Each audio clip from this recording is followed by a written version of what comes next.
بسم الله الرحمن الرحيم نحمده ونصلي على رسوله الكريم أما بعد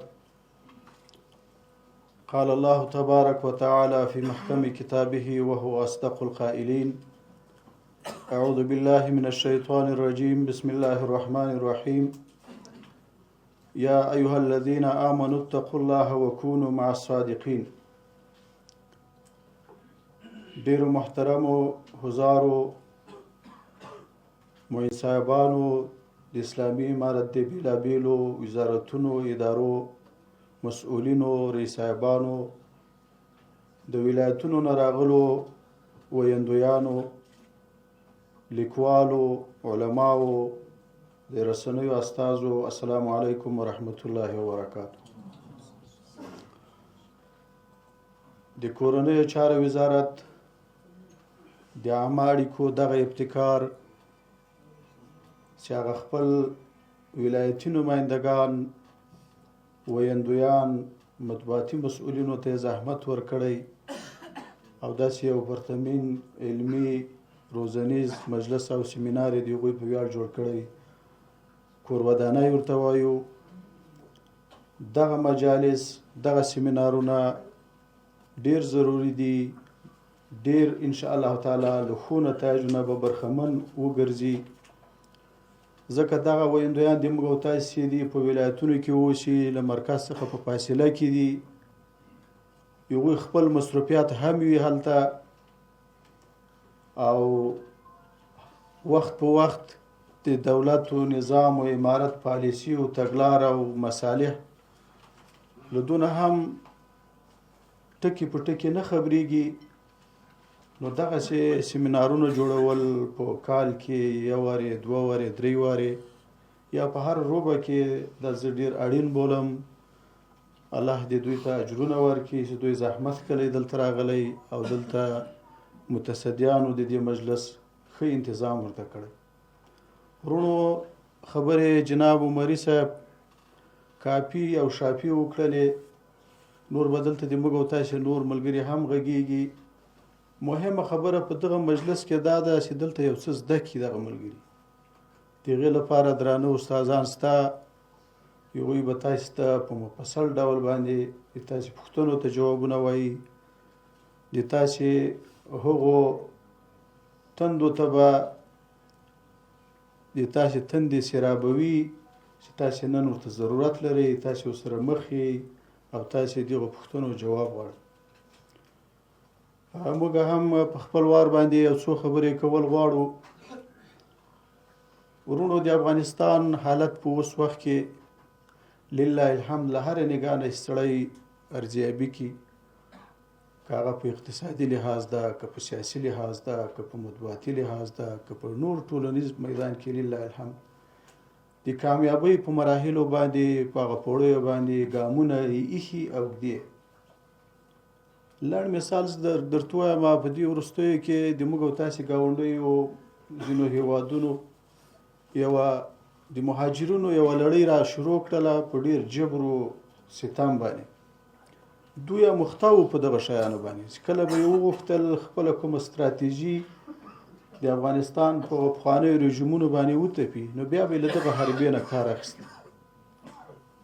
نو که څه هم دغه حربه نسبت پخوا ته دا ډیره شدیده وه، ډیره مضره وه او ډیره پارونکې وه. تاسې باور وکئ چې موږ سرحدي سیمو ته ولاړو چې کتل به م د ورځې به په زرګونو کورنۍ در به دره، پلار له زوی نه ناخبر، زوی له پلار نه خبر، مریضان ماشومان در به دره به سره وو. خو د الله تعالی نصرت ته وګورئ چې الله تعالی د امارت په دغه تشو لاسو باندې، یعنې پخوا به دلته رژیمونه چې وو د دوی هغه دسترخوان هم پروژو ورکاو، خارجیانو ورکاو، نور معاشات، امکانات، انکشافي بودیجه او دا شیان خو وو. مهاجرو ته خو بیخي د وخت رژیمونو لاس نه ور وړوی. دا پوسه و یونیسیار پوسه و مؤسسات پوسه و ملل متحد پوسه و نور بشري سازمانونه پوسه، د موږ په دې کې څه کار ده؟ نو بیا به چې ډېره یوه سخته پرې راغله، یو ستراتیژي به یې زهرجنه ورته راوړاندې کړل، هغه به یې هم ورسره پټه ومنله. نو ورونو د الله تعالی نصرت شامل حال د له امارت سره په ټولو برخو کې به لله الحمد الله تعالی نور بری او بریالیتوبونه هم ورکوي انشاءالله تعالی. په دا نوي کال کې به زه خو داسې امید لرم چې د نړیوال هغه کوم د دوی حسد و کینه او بغض و هغه په ماتېدو ده. دلته به د بیا رغونې د ثبات د جوړونې کارونه شروع کیږي. دلته به سیاسي مسایل انشاءالله تعالی نور هم وده کوي. خو مهمه خبره ورونو د موږ او تاسې له خپل ولس سره د رفت و آمد، هغوی ته د معلوماتو ورکولو، هغوی سره د ناستو پاستو، د هغوی په مشکلاتو د غور خبره. دا اوس موږ او تاسې په یو امتحان کې یو.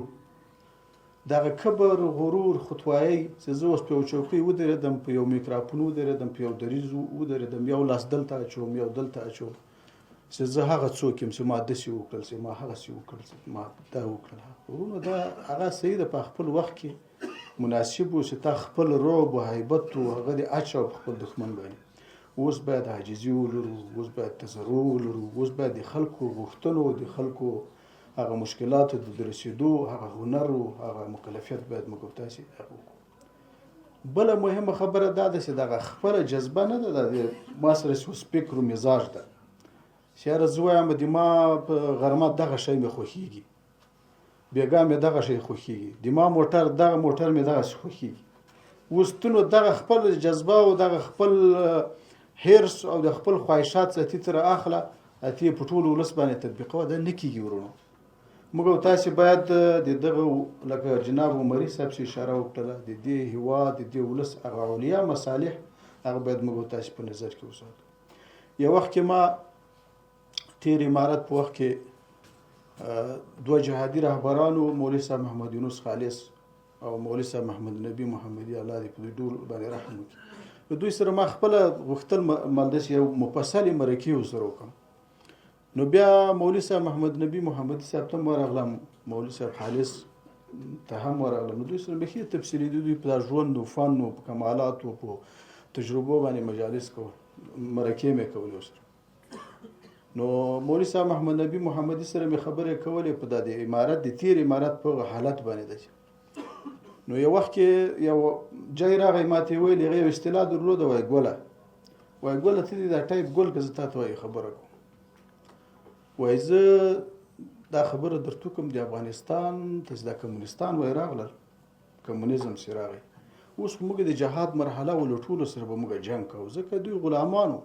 خو ته دا باور وکړه چې ډېر کم خلک وایي ملحدینو په دوی کې شعوري کفار، شعوري ملحدین چې هغه روسانو موږ تاسې سره رالیږلي هغه ډېر کم خلک. خو د افغانستان د جامعه، د افغانستان د ټولنې چې دا په سیالیو، په تربګنیو، په ضد و ضدماریو په دې باندې وایي ولاړه ده، چې په دې باندې به پوه شو چې په مجاهدینو کې د ما تربور ولاړ ده.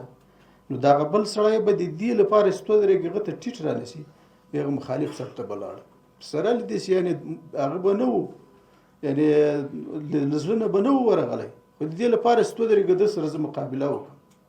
یا به مثلا زیاتره وخت هلته به داسې شو، دې خوا ته به څوک راغی. د ما وایي د امارت له اوسني زعامت نه دا غوښتنه ده چې باید د ترحم، د شفقت، د ګذشت، د صبر دغه لاس پرې راکش کړي. که څوک سوي و هم و، هغوی ته باید تلقین ورکول شي، هغوی باید راوغوښتل شي، په هغو باندې داسې ورته نه ووایي چې ته خو هغه پخوانی څوک وي نو ته څه کوې دلته. نه ورونو، دا د موږ او تاسې ټولنه ده، دا د موږ او تاسې خلک دي، دا به موږ څه کوو، چېرته یې واچوو. د دغو ټولو باندې د شفقت لاس لکه جناب علي قدر امیر المؤمنین چې دا کوم د عفو او د ګذشت فرمان صادر کړ، دا په تاریخ کې ساری نه لري. موږ خپله ورغلي ورسره ناستو، نو ده د خپله دا خبره وکړه، وایي ما دا فکر وکړ که چېرته زه دغه د عفو او د ګذشت دغه فرمان سره لیدی چې ځینو ملګرو ته به ډېر سخته تمامېږي، چې خو دغلته هغه څرنګوالو چې له ما نه دومره روپۍ واخیستلې، مځکه مې اوس هم ورته په اصطلاح یا ګرو کړې وه یا مې خرڅه کړې وه، 20 لکه 30 لکه افغانۍ، 50,000 ډالر، 1 لک ډالر مې ورکړل، زیره خلاص کړم، زیاده په خپلو سترګو وینم. یا هغه چا چې د ما د کور شیطاني کړې وه، د امریکایانو جاسوس، هغه زه په خپلو سترګو وینم. نو زه دا څنګه پرېږدم؟ دا خو هغه اسلامي اړخ کې پرېږدي، هغه افغاني غرور یې ماته اجازه نه راکړي. خو ما په دې خاطر چې دغه بدبیني په ما باندې ورکه شي، او یو الفت او مینه راشي او دغه اسلامي نظام استحکام پیدا کړي. په دغه خاطر باندې ما د عفو د گذشت پرمانه او څومره ښه نتیجه یې ورکړه. نو ورونو د موږ او تاسې قلم په لاس کې ده، د موږ او تاسې میډیا په لاس کې ده، د موږ او تاسې له خلکو سره سروکار ده، د موږ او تاسې هر ویندوی چې په ولایت کې ده هغه د هغه ولایت د ځلولو د ژوندي ساتلو یو ښه هنر لري او ښه هنر باید پیدا کړي. خلکو ته باید ښه معلومات په لاس کې ورکړي. داسې ونه وایي چې زه خو دغه پلانکي ریاست سره خدای ناخواسته د ما جوړه نه ده سره د خبر زه څه کوم دغسې پیکای پرېږده. نه وروره دا یو امانت شو چې په ولایت په هر جي کې په هر ریاست مربوطاتو کې د رغونې د جوړونې یا د پیښې معلومات زیات تاسو ته په لاس کې درغله. تاسو باید په هغې کې داسې شی د یو قاضي په صفت، د یو منصف په صفت، د یو عادل په صفت په هغې کې باید دغه توپیرونه ټول ورک کړي. په هغه ساعت دا فکر ونه کړي چې دا چا رالیږلی. ته هغه موادو ته وګوره چې دغه مواد د چا دي، آیا په دې سره به دغه نظام ته څومره قوت ورځي، په دې سره به دغه خلکو څومره خوشحاله کېږي چې په پلانکي ځای کې یو پل جوړ شو. دا په هغو دښمنانو چې موږ او تاسې په کمین کې ناست په هغو باندې به څومره غټ ګزاري. نو ورونو چې موږ او تاسې معلومات راټولو په خپل ولایت کې دا باید ډېر بې پرې، ډېر بې علایشه، ډېر بې ریا او حقایق وي، باید هغه باید راټول کړو. مبالغه باید پکې نه وي او مبالغه امیز ټکي باید پکې نه وي. عمده معلومات، عمده ټکي دا باید موږ او تاسې راټول کړو. بله مهمه مسله دا ده چې موږ او تاسې باید معتدل واوسو په خپلو راپورونو کې، په خپلو نشراتو. ګورئ زه دا ټول ملګري زیاتره انشاءالله تعالی موږ او تاسې سره پیژنو. یو خو د موږ او تاسې دا د ویندویي مسؤلیت ده، بل هر ملګری ماشاءالله یو مطبوعاتي شاته یو هغه هم لري، لکه هغه چې ویل عمري صاحب فالورزونه هم لري، پیجونه هم لري، په یو نامه په بل نامه. هغه ډېر مهم دي، په هغې کې باید موږ او تاسې ډېر متوجه یو. د امارت اوس متاسفانه دغسې یو بهیر نه پوهېږم چې جذبات یې که څه رقم دي. نو یوازې د دې چې یو داسې شی پکې نشر شي په خپل پیج او په خپل فیسبوک او په ټویټر کې چې هغه خلکو ته ګټه ورسوي، د خلکو د معلوماتو د کچې د لوړاوي سبب وګرځي، د خلکو د تسکین سبب وګرځي. زیات ملګري زیاتره داسې دي دا د سنګر عکس، دا د دفتر عکس. اوس دا څه معنا لري؟ اوس ته په دې باندې مکلف یې چې زه به اوس خامخا د وزیر صاحب، د معین صاحب او د پلانکي هغه نه کوم. دا خو دغه خلکو الجاره خلکو کار ده. یعنی دا ډېره بده خبره ده چې دا موږ او تاسې کوو. باید موږ او تاسې هغه شیان نشر کړو چې هغه موږ او تاسې ته په ګټه رسي. اوس موږ او تاسې په دې مکلف یو چې اوس موږ د مسیرانو بې فایدې عکسونه او د هغوی ویډیوګانې نشروو چې هېڅ یو شی په مرتب نه وي، یو ګټه نه رسي، نه ولس ته نه نظام ته، او موږ ځان همدغه مبلغین جوړ کړي. دا ګوره ګناه ده، دا ګوره زیاتی ده. یو وخت کې موږ په دغه تېرو 20 کلو کې فرهنګي مبارزې کې وو، نو دغه په دغه مسایلو کې خو شرعي مسایل هم دخیل دي. که چېرته یو شی ضرورت نه وي او معلومات یې هغه نه وي، دا ګوره په ګناه کې راځي، نشرول هم په ګناه کې راځي. یعنې د موږ مجلې وي، د موږ د جهادي ویډیوګانې وي، په دې ټولو کې لیل الحمد موږ دخیل وو، په هغه مؤسسینو کې موږ. نو یو وخت کې دغه امیر المؤمنین صاحب چې اوس دلته په نورو هغه کې وو، نو موږ ته یې ویلی چې په یو شرط د دغه شي زه موږ اجازه درکوو علما چې دغه ضرورت به موږ ته ثابتوي چې دا څومره ضرورت. نو بیا تاسې دا باور وکړئ، موږ استفتاوې وکړلې، موږ هغه خپل ضرورتونه، هغه خپل شیان هغه هم ټول داسې ګوته په ګوته ورته ویلی چې ده دومره ګټه کړې ده، دومره ګټه کړې ده، دومره کړې ده، دومره. له هغه نه وروسته موږ ته په دې خاطر اجازه راکړه چې تاسې به دغه شیان په دې خاطر چې تاسې ضرورت دغه به خپروئ نشروئ بیا. نو د ما ارزو دا د ورونو چې دغه پوچ تبلیغاتي بهیر دا باید پای ته ورسېږي. امارت خو په دغه شیانو باندې نه قوت ورته پیدا کېږي، نه بل د موږ او تاسې مشرانو چې الله تعالی کوم عزت او شرافت او کمال ورکړی هغه په دغه شیانو چې دا دفتر او دا عسکر او دا شی په دې باندې نه کېږي. بله خبره ورونو، له رسنیو سره د تاسې برخورد باید ډېر هغې مهم وي، ډېر باید له مینې محبت نه ډکي. اوس دغه رسنۍ تاسې ته درځي، تاسې نه د یو موضوع پوښتنه کوي، که د تا تلیفون بند وي او یا د تا مثلا مصروف هغه ته جواب نه ورکړي، دغه رسنۍ خو ګوره ډېرې حساسې دي او دا یو مسؤلیت هم ده. نو هغه به تر څو د تا دروازه ټکوي، خو خودستي بیا په تاسو دا خبره کوي چې ما ډیره هڅه وکړله خو هغه جواب را نه کړ. دا ګوره ډیره بده خبره د امارت په پالیسیو تګلارې کې د نه جواب خبرې نشته. و داسې جواب نشي له ځانه پکې لګیا چې څه وایي هغه وایي. نه، معلومات ورکوه، کوشش کوه چې یوه پیښه وشي. تاسې باور وکړئ موږ په دغه 20 کلو کې د یوې برخې زه درته وایم د 2 ولایتو مسؤلیت مطبوعاتي د ما په غاړه د موږ یو د مولوي صاحب حبیب الله ورته ویلې دلته ملګري پیژني د دغه 2 ولایتو خبرونه به ټول اندغه یو نفر راټولول هغه به بیا مجاهد صاحب ته ورکړو. نو د دغه یو ورځ د شمسه یوه چې کورودانې وفات شوی وه د دغه حبیب الله مولوي صاحب د قبر په سر باندې هم دی ولاړ خو د خلکو پوښتنو ته جوابونه یې له معلومات څخه په پلانکي ولایت کې د پیښه شوې وه هغه څنګه شوه جزئیات یې راته ووایه. بیا به ورته ویلی چې بیا به ما ته ټلیفون وکړو چې د دغه ملګري لمبر د دغه ولایتي مسؤل بنده ده ولې. نو بیا به زه په هغه پسې شوم دغه ته به مې ویل چې ټلیفون دې بند ده حبیب الله مولوي صاحب دې پوښتنه کوي. نو ورونو دقت پکار ده. نو په دې کې استراحت پکار نه ده ځکه موږ تاسو مسؤلیت ده.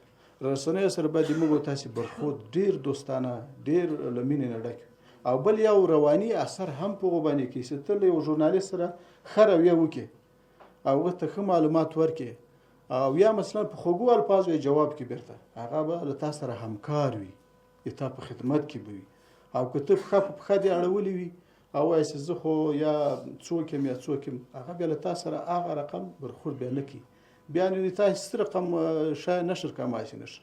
نو د موږ تاسو باید دغه برخورد او دغه چلند باید ډیر دوستانه وي او ډیر محترمانه. هغه هم د دغه ټولنې یو ممتاز خلک دي د مطبوعاتو یو رسالت ور پروت ده دغه د ارتقا د ظرفیت دغه د جوړونې د ذهني سمون لپاره باید موږ تاسو کار وکړو.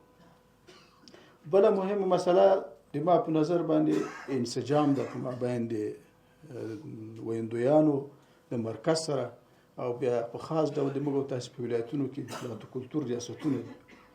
زه کله ناکله په دې ځینو شیانو ډېر خفه کېږم چې کله په کوم ولایت کې پوښتنه وکړو چې اطلاعات او کلتور ریاست غونډه وه هغه نه وه پکې ولایتونو ویان نه وه پکې یا د قومنداني ویان نه وه پکې یا مثلا د هغوی غونډه یي بیا د اطلاعات کلتور رئیس نه یي پکې یا د رادیو تلویزیون امیر نه یي پکې. دا ګوره ډېره نواقصونه ډکه خبره ده. د موږ او تاسې کار مشترک ده. که زه په اطلاعات کلتور کې یم او که ته په ویندوی د ولایت کې که په ریاست کې دا د موږ او تاسې مشترکات دي. دا نه سره بېلېږو. موږ او تاسې باید یو بل ته مومید واقع سو یو بل سره همکاري وکړو. زه باید تا ته مشورې درکړم ته باید ما ته وکړې. د اطلاعات کلتور رئیس باید دا فکر ونه کړي چې دلته د ولایت ویندوی ده دا به نو د ما تر چتر لاندې کار کوي زه څه ورته وایم هغه به مني. او د ولایت ویندوی باید دا فکر ونه کړي زه خو نو والي صاحب سره ناست یم اطلاعات کلتور نو څوک ده. نو دا خبرې چې په مابین کې راغلې زه تورخم ته تللی وم نو د قومنداني ویندوی او د ولایت سره نه جوړېدم وایي د ولایت اطلاعات کلتور هغه یوه خبره کوله د بله خبره کوله. نو ما اخر ورته ویل چې وس ته دې څه شي لپاره لګیا یا دی دې څه شي لپاره لګیا. نو دغه انسجام باید موږ تاسو په مابین کې وي او د دې په خاطر نه چې هلته احمد د محمود د زه څوک یم هغه څوک ده نه نه که ته له والي صاحب سره ناست یې هغه هم د دغه والي هغه ده متیه د په اندغه جي کې ریاست چلی که هغه رئیس ته دا هم د موږ تاسو ورور ده. نو دغه انسجام په مابین د مطبوعاتي او نشراتي برخو کې باید ډیر دوستانه ډیر محترمانه او بل د معلوماتو د په ورکړه کې باید ډیر سره صحیح موسی. د موږ تاسو مهم تبلیغاتي دستګاوې دي که هغه ملي رادیو تلویزیون ده که هغه د باختر اژانس ده که هغه د موږ چاپي خپرونې ورځپاڼې دي صحیح ده نیمګړتیاوې به لري په دې کې خو شک نشته هره اداره یې لري خو دا په هغه صورت کې چې ته له ده سره همکار وګرځې ته معلومات درته ورکړې. اوس که چېرته د موږ دغه معلومات ټول له ملي رادیو تلویزیون نه په اول خط کې نشر شي تاسو دا باور وکړئ چې ملي تلویزیون به کومې کچې ته ورسېږي یا مثلا باختر اژانس ته ورکړل شي په کومه کچې ته به رسېږي دغه شی. نو الله تعالی م جوړ روغ او خوشحاله ولره. دغه یو څو خبرې ما تاسو په حضور کې عرض کړې. نو اطلاعات کلتور وزارت د تاسو په خدمت کې ده چې هر رنګ اصلاحي مشورې وي نظرونه یې موږ اورو ان شاء الله موږ په خدمت کې یو. د اطلاعات کلتور رئیسان چې کوم دي په ولایتو کې که د رادیو تلویزیون امیرین دي و ته د موږ توصیه بلکې لارښوونه همدغه ده او له دې نه وروسته به یې هم ورته کوو چې تاسو د هغوی په مابین کې ښه هماهنګي ښه راشه درشه او ښه د ورورګلوي فضا په مابین کې موجود وي. والسلام علیکم ورحمة الله وبرکاته.